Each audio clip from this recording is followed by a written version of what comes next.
말씀을 우리가 이미 보았는데요. 이 말씀에 예수님의 두 제자가 슬픈 안색으로 예루살렘을 떠나서 엠마오로 가고 있습니다. 그들은 예수 그리스도께서 최근에 당하신 고난과 죽음에 대해서 이야기하고 있었어요. 예수님께서 공생애에서 이미 말씀하신 대로 부활하셨는데 그들은 그랬습니다. 그래서 그들은 부활하신 예수님께서 오셔서 곁에 계신데도 모릅니다. 믿음이 아닌 의심을 품고 있기 때문에 행복할 수가 없습니다. 그들은 그들을 건져줄 절대적인 도움이 아주 절실한 처지에 있었던 거죠. 예수님께서는 공생애 중에 예고하신 대로 십자가에 못 박히셔서 죽음을 당하셨지만 역시 말씀하신 대로 부활하셨습니다. 예수님께서 부활하신 것은 증거가 아주 많은 역사적인 사실입니다. 예수님이 시체가 안치되었던 이스라엘은 동굴 무덤이거든요. 그 무덤이 빈 무덤이었던 것. 그리고 겁쟁이 제자들이 죽음도 두려워하지 않는 사람들로 변화된 것. 그리고 부활하신 예수님이 만나신 사람들이 어림잡아서 500명은 됩니다. 그리고 기독교 2000년 역사, 오늘 예배드리는 우리들의 가슴의 믿음, 이 모든 것이 예수님이 다시 사심이 막연한 얘기가 아니라 역사적인 사실임을 보여주는 증거입니다.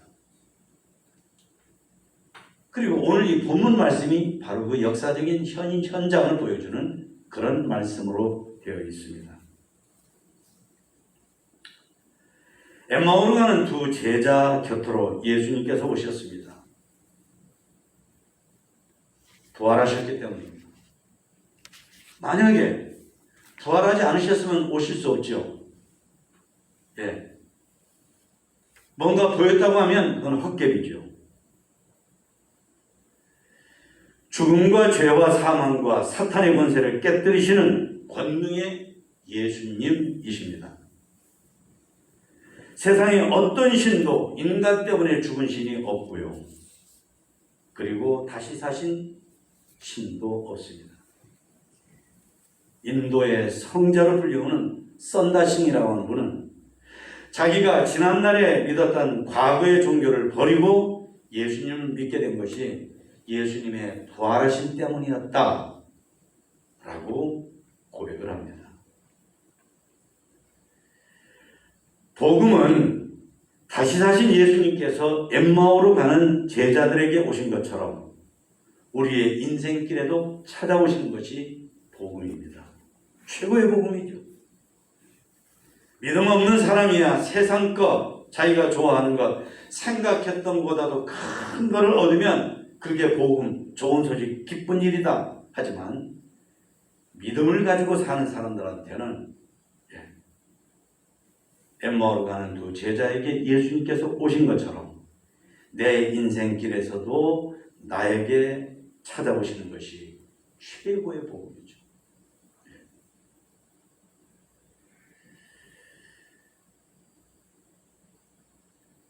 우리의 인생길도 두 제자가 엠마오로 가는 길처럼 슬프고 두렵고 그리고 절망이 많습니다. 정말 어떤 때는 이렇게 살아야 되나 싶을 때도 있는 게 사실입니다. 그러나 그럴 때마다 부활하신 주님께서 믿는 우리의 인생, 믿는 나의 인생을 찾아오십니다. 그러니까 우리는 슬플 때 곧바로 생각해야 됩니다. 이때 주님께서 내 인생에 오신다고 하셨어. 이 부활의 신앙을 가지고 부활의 신앙을 발휘하셔서 주님께서 주시는 용기를 가지고 대찬 인생을 살아가시는 여러분과 제가 되기를 기원합니다. 구약 성경을 보면 에녹이라고 하는 사람은 365년 정도를 살았는데요. 하나님께서 동행해 주셨습니다. 하나님께서는 그처럼 하나님을 믿는 자와 영원토록 함께해 주십니다. 임마누엘 하나님이셔요. 에녹도 우리처럼 인생길에서 외로울 때, 힘들 때, 두려울 때, 병들었을 때, 심지어 믿음이 남보다 탁월하게 뛰어난 거지만 그 사람도 믿음이 부족할 때가 있었을 것입니다. 그런데도 하나님께서는 에녹과 변함없이 동행해 주셨습니다. 바로 그것입니다. 그처럼 부활하신 주님께서는 엠마오로 가는 믿음이 부족한 두 제자에게 찾아오셨다는 사실입니다. 예수님께서 부활하신 것을 믿지 않아요. 하지만 그들 속에 반딧불처럼 주님을 사모하는 마음 있어요. 그렇기 때문에 찾아오신 것입니다. 그들이 있어야 할 예루살렘을 떠나서 엠마오로 가고 있는데도 지적하거나 꾸짖지 않으시고 찾아오신 것입니다. 그들이 예수님의 고난과 죽임 때문에 슬픈 중에 있는 것을 아시고 아이고 좀 부활한 걸 믿지 않으니까 이렇게 무섭잖아 절망스럽잖아 그러지 않으시고 그냥 찾아오신 것입니다. 그리고 그들과 함께 해주시고 같이 걸으시고 심지어 더 가시려고 하시다가 저희가 조금 더 있다 가시죠 하니까 제자들의 부탁을 들으시고 같이 있어 주시고 음식을 먹어주신 예수님입니다. 예수님은 두 제자를 찾아오셔서 그들과 대화를 해주셨습니다. 무슨 얘기를 하는지 물으셨고 그리고 그들이 하는 이야기를 들어주셨습니다. 사실 우리가 사는 인생에서 다른 사람 얘기를 정말로 따뜻하게 들어주는 사람 별로 없습니다. 모든 사람이 내가 듣고 싶은 것만 들어요. 그러니까 상대방이 진정 들어주기를 바라는 것은 안 듣습니다. 미스매치가 되는 거죠. 엇갈리는 거예요. 그런데 예수님은 보잘것없는 제자들이지만 그들이 말하는 것을 들어주십니다. 그들이 주님의 부활을 믿지 않는 것을 안타까워하셨습니다. 많은 말씀을 해주셨습니다. 모세의 이야기로부터 선지자들의 이야기까지 예수님이 부활하실 것에 관한 얘기들을 전부 해주시면서 이제라도 믿게 도와주신 것입니다. 그리고 그들의 마음을 마침내 뜨겁게 해주셨습니다. 주님의 은혜로 사람의 마음을 뜨겁게 하는 것은 없거든요. 주님의 은혜로 그들의 마음을 뜨겁게 해주셨습니다. 두 제자의 간청을 들어주셨습니다. 저희들하고 조금 더 있다 가시죠. 뭐 좀 잡수시죠. 예수님은 이미 부활하신 변화된 신령한 몸이기 때문에 뭘 잡술 필요가 없지만은 물론 잡수실 수 있어요. 그러나 부탁을 들어주시고 그들과 함께 있어주시고 그리고 그들과 함께 잡수셨습니다. 마침내 그들의 눈이 밝아지게 만들어 주셨습니다. 사람이 이 신체의 눈이 어두운 것만 불행이 아니거든요. 어떤 사람은 양심의 눈이 어둡고 어떤 사람은 지식의 눈이 어둡고 어떤 사람은 영적인 믿음의 눈이 어두워서 세상의 유행 돌아가는 거 이런 것들은 많이 잘 알고 재빠르게 캐치하고 별의별 반응을 다 보이지만 정작 신앙적으로는 하나님이 원하시는 반응을 보이지 못하는 경우가 너무나 많은 영적 시력이 제로에 가까운 경우들이 참 많거든요. 근데 예수님께서는 그들의 눈을 뜨게 해주셔서 하나님께서 일하시는 그런 모든 것들을 보게 해주셨습니다. 이처럼 다시 사신 예수 그리스도께서는 그 권능이 죄와 사망과 사탄 마귀를 괴멸시킬 정도로, 파괴할 정도로, 파멸할 정도로 무한대하시지만 모든 연약하고 허물 많은 자들을 감싸주시는 긍휼하심도 사랑해 주심도 무한대하십니다. 우리들 가운데 대부분 그럴 겁니다. 내가 지금까지 신앙생활을 해온 것을 보면 참 부족해. 더 잘했으면, 더 순종했으면. 그런 사람이 아주 잘한 사람, 점수로 말하면 100점을 맞고 A뿔을 맞은 사람만 잘해주는 게 아니라 실패자, 신앙생활에 실패한 사람 찾아오셔서 안아주시고 만나주시고 얘기해 주시고 마음을 뜨겁게 해주시고 눈을 뜨게 해주시는 우리 주님이십니다. 그 주님은 사실은 지금도 우리 인생길에서 우리를 찾아오셔서 두 제자에게 해주신 것처럼 그대로 하신다는 사실입니다. 여러분, 이 시간에 주님의 그 사랑을 받으시기를 축원합니다. 예수님께서 만나주시고 은혜를 베풀어 주심으로 엠마오로 가던 두 제자는 그들의 마음이 부활했다는 사실입니다. 예수님만 부활한 게 아니에요. 예수님 그들을 찾아오신 것은 그들의 믿음이 부활하고 그들의 마음이 부활하고 신앙인으로서 그들이 부활하고 새로워질 수 있도록 찾아오신다는 사실입니다. 절망 가득한 마음이 소망찬 마음이 되었습니다. 슬픈 마음은 기쁜 마음이 되었습니다.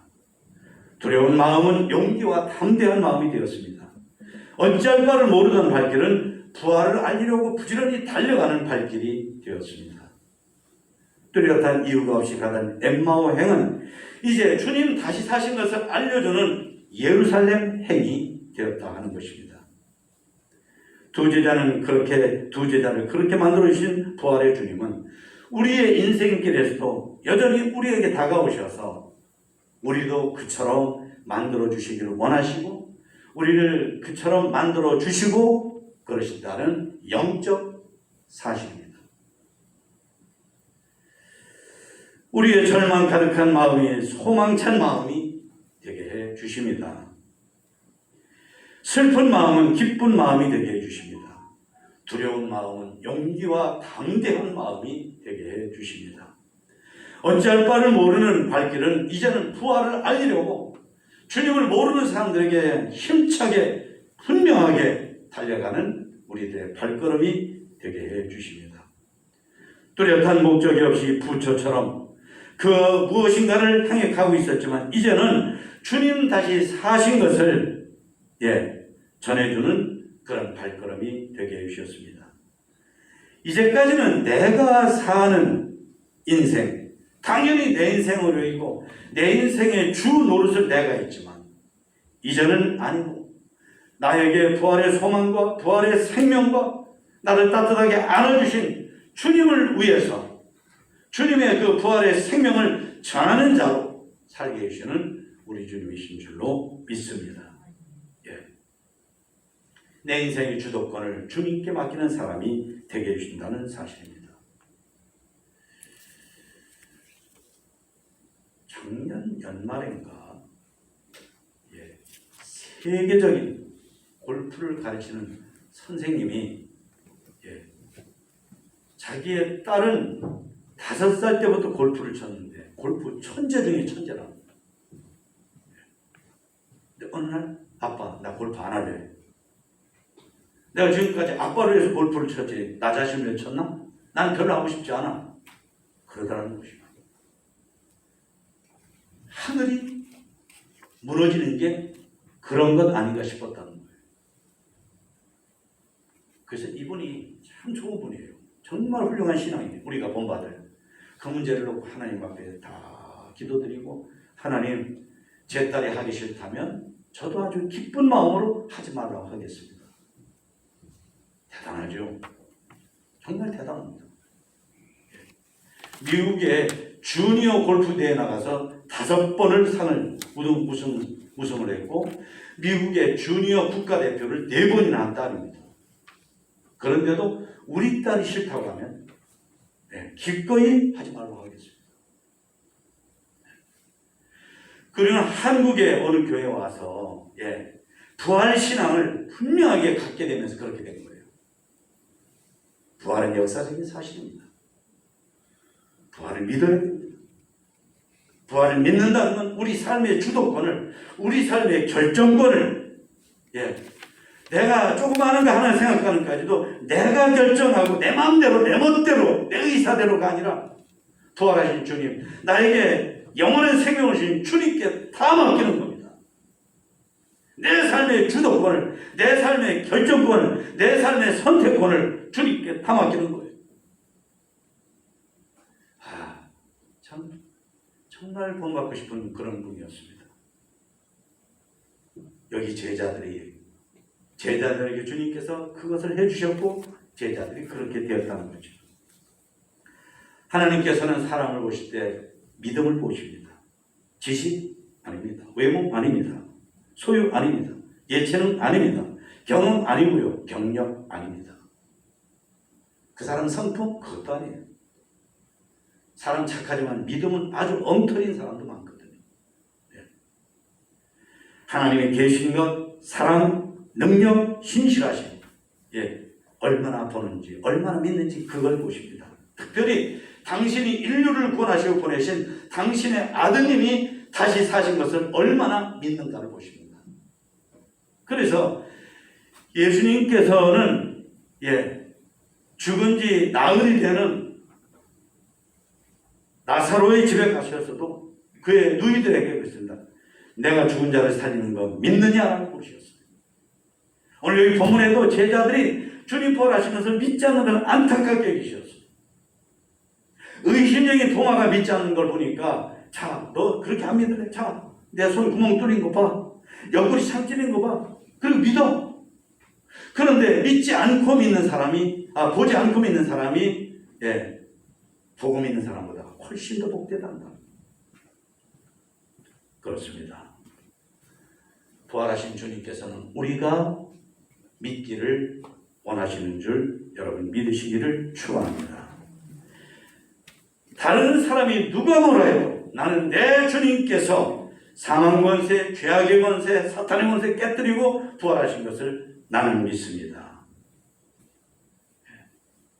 나는 믿네 갈보리 십자가 달리신 그리고 부활하신 그분을 나는 믿습니다. 여러분 이 시간에 여러분의 믿음이 되시기를 축원합니다. 고 옥하는 목사님 참 존경 많이 받는 어른이죠. 이분이 소개한 오혜령이라고 하는 작가분의 이야기입니다. 이분은 60년대 70년대 희곡 작가, 배우, 방송인, 수필가. 그 당시 소녀들에게 많은 사랑을 받던 그분의 글귀를 많은 소녀들이 책장에다가 써서 가지고 있고 이런 아주 정말 아이돌이었습니다. 이분은 미션 학교를 다녔기 때문에 기독교를 잘 알았습니다. 하지만 흔히 지성인들이 그거 예수 믿는 거 신앙생활하는 거 그거 다 못난 사람들이 하는 거야 이런 식의 그런 길로 걸어갔습니다. 내 인생의 그물은 내가 채워 그런 자기 과신으로 예수님 없는 인생을 살았습니다. 그러다가 30대 꽃다운 나이에 위암과 임파선 암으로 3개월밖에는 못 삽니다. 준비하세요. 그래서 날마다 죽는 날을 기다리며 달력에다가 오늘 하루 또 살았네 삐끔치고 이런 식의 삶을 살았습니다. 그런데 예정된 죽음의 날짜가 며칠 지난 어느 날 물만 먹어도 토하고 혈변을 보는 고통이 계속되었습니다. 매주 그에게 꽃을 보내는 사람이 그날도 희망을 버리지 마세요 하는 메모와 함께 백합 50송이를 보내왔는데 그 백합 속에다 얼굴을 이렇게 들이대고 파묻고 한참을 지냈다는 거예요. 그런데 그때 정신이 몽롱해지던 누군가 목덜미를 팍 잡는 느낌이 들더라는 거죠. 직감적으로 땅바닥에 팍 나뒹구르면서 예수님이구나 하는 걸 느꼈다는 거예요. 자신만만했던 그에게 병으로 말미암아 이제는 텅 빈, 다 쓸데없는 거구나, 내가 이루려고 했던 게 다 쓸데없는 거구나 하는 텅 빈 마음바구니가 된 것을 아시고 예수님께서 찾아오신 것입니다. 그때 물었대요. 당신은 대체 누구십니까? 왜 죽음의 한복판까지 따라오시는 거예요? 했다는 겁니다. 그동안 주님을 나 몰라라 살았던 자기 죄로 두려움이 확 엄습하더라는 거예요. 회개의 눈물을 정말 말로 한없이 쏟았다는 것입니다. 며칠을 말이죠. 화선지에 붓글씨로 자기 죄를 수십 개 양초를 녹이면서 어두운 방 안에서 자기 죄를 전부 적어봤다는 거예요. 그렇게 회개하기를 무려 6달을 했을 때라는 것입니다. 어느 날 기도와 찬양을 하며 홀로 예배를 드리는데 놀라운 일이 일어났습니다. 너무 추워가지고 그래서 아이고 추워 하면서 이불을 뒤집어 쓰고 이러는데 겨드랑이에 임파선 덩어리가 없어지고 어깨에 밤톨만한 덩어리가 없어졌더라는 거예요. 복수로 차올랐던 배도 꺼져버리고 그는 부활하시고 살아계신 주님께서 두 번째로 자기 인생의 바구니에 지난날에 지저분한 것들로 채우는 게 아니라 주님의 것들로 채워주시려고 내 주님이 오신 것을 체험한 거예요. 인생의 부활을 경험하는 것입니다. 그때부터 그의 인생은 주님께서 주시는 고기로 가득 채워지기 시작했습니다. 완전히 새로운 인생이 된 거예요. 그는 지금도 경기도 어느 조그만 마을에서 평화의 집이라고 하는 아무도 돌보지 않아서 버림받은 노인들을 전부 다 모셔서 내 주님 모시듯이 내 부모님 모시듯이 그렇게 섬기는 그런 분이 되어 있습니다. 그가 쓴 시 가운데 이런 구절이 있습니다. 주님, 당신 없는 인생 호수에 그물을 던지고 물고기를 잡기를 바랐던 지난날의 나의 시간과 날들은 죽은 시간이었습니다. 오 주님, 이제 당신께서 그물을 채워주소서. 그러면 저는 비로소 살 것입니다. 인생의 가장자리에서 계신 부활의 주님, 당신 없는 한평생 수고해봐야 우리 인생은 빈 그물입니다. 내 인생 가에 계시지 말고 내 인생 중앙에 오셔서 내 인생의 주도권을 당신이 가지세요 하는 것입니다. 자신의 힘으로 자신의 인생 그물과 바구니를 채우려고 교만을 떨며 악착같이 살아가던 중에 각종 암과 각종 질병을 만나 절망하며 시한부 인생을 살던 오해령 작가는 그런 인생의 끝자락에서 그런 인생의 절벽 끄트머리에서 실패와 절망의 자리에서 부활하신 주님이 만나주심으로 만났던 거예요. 여러분 깨달으세요. 지금도 내 인생의 교만과 거만으로 내 멋대로 당신 타치하지 마십시오. 타치하지 마세요. 난 내 인생 내가 알아서 잘해요. 그런 식으로 사는 우리들에게 오해령 작가처럼 우리 인생을 그렇게 살려주시려고 끊임없이 우리에게 다가오시기를 계속해서 연거푸 시도하시는 주님이라는 사실입니다.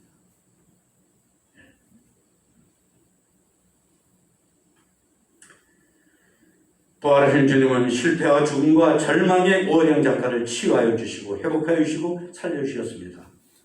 부활하신 주님께 치유받고 회복되고 새 생명을 부여받은 오해령 작가는 그 채워지지 않는 인생의 빈 그물과 바구니를 내려놓고 주님께서 주시는 그물을 손에 잡고 바구니를 잡고 살았다. 그래서 지난날에 자기 글쓰기 잘하는 거 이런 거 자랑하느라고 그런 실력 자랑을 하고 사람들은 인기 받으려고 하는 거 다 때려치우고 그리고 세상 불쌍한 자식들에게마저도 버림을 받은 노인들을 따뜻하게 자상하게 돌봐드리는 평화의 집을 운영하고 있다는 거죠. 여러분 믿으십시오. 부활을 믿으십시오. 내가 믿는 내 주님이 다시 사신 것을 믿으십시오. 그래서 주님이 여러분이 믿으면 주님이 내 속에 오셔서 두 제자를 바꿔주시고 오회령님을 바꿔주신 것처럼 나를 바꿔주십니다. 더 이상 잘난 척하며 살지만 사실은 엉터리로 인생을 사는 엉터리 인생이 아니라 믿음으로 하지만 사실은 전혀 믿음으로 살지 않는 그런 위선적인 신앙이 아니라 진실된 하나님의 사람으로 살 수 있도록 아주 복된 사람이 되도록 우리를 가꿔주시고 우리를 디자인해 주시고 우리를 리메이크해 주시고 우리를 리모델링 해주시는 주님이신 줄 믿으시기를 축원합니다. 부활을 믿는 자는 부활의 생명수가 흐르는 송수관이 되고 강물이 됩니다. 믿는 자를 오회령님이라고 하는 분을 그를 만나셔서 그를 변화시키셔서 그를 통해서 정말 부활의 주님을 만나야 될 사람들을 잘 돌보아서 그래서 그 때문에 주님 부활하신 것을 다시 사신 예수님을 만나고 믿게 하는 것처럼 주님께서는 우리가 더 이상 나 자신만 위해 사는 그런 존재가 아니라 나 때문에 사람들이 예수님을 만나고 예수님을 믿고 예수님을 사랑하고 예수님을 내 마음속에 초청하고 모시고 사는 잠언 6장에 보면은 하나님께서 미워하시는 사람 6, 7가지 종류의 사람을 말씀하시는데 맨 마지막에 그런 말씀이 있어요. 형제 사이를 이간하는 자. 여러분 아세요? 사탄 마귀가 가장 잘하는 게 사람 사이를 하나님과 사람 사이를 이간질시키는 거예요. 하나님은 온갖 복을 다 주시면서 에덴 동산에서 살아라 그러는데 하나님이 그런 것도 따먹지 말라고 하더냐? 비슷한 것 같은데 전혀 다른 말에서 하나님과 사람 사이를 이간질하는 게 사탄의 전공관. 예수님은 그 반대입니다. 부활하신 예수님을 만난 사람은 그 반대입니다. 내가 가서 예수님을 말해줌으로 예수님을 소개함으로 예수님의 부활 생명을 전함으로 그래서 하나님과 그 사이가 엉터리 원수지간이 된 아무런 관계가 없는 사람을 내 정도로 말미암아 그 사람이 하나님하고 친해지게 하는 그런 사람이 되는 거죠. 여러분 오늘 예배를 잘 드리면 오늘 우리는 이 자리에서 내 인생이 부활됩니다. 내 인생이 그런 인생으로 부활됩니다. 그것을 믿으시고 이제는 두려워하지 마시고 그리고 헛된 것 따라가지 마시고 주님 주신 생명으로 사명으로 사는 저와 여러분이 되시기를 축원합니다. 기도하시겠습니다. 우리 다 같이 기도할 때 주님 나 부활하신 내 주님 이제는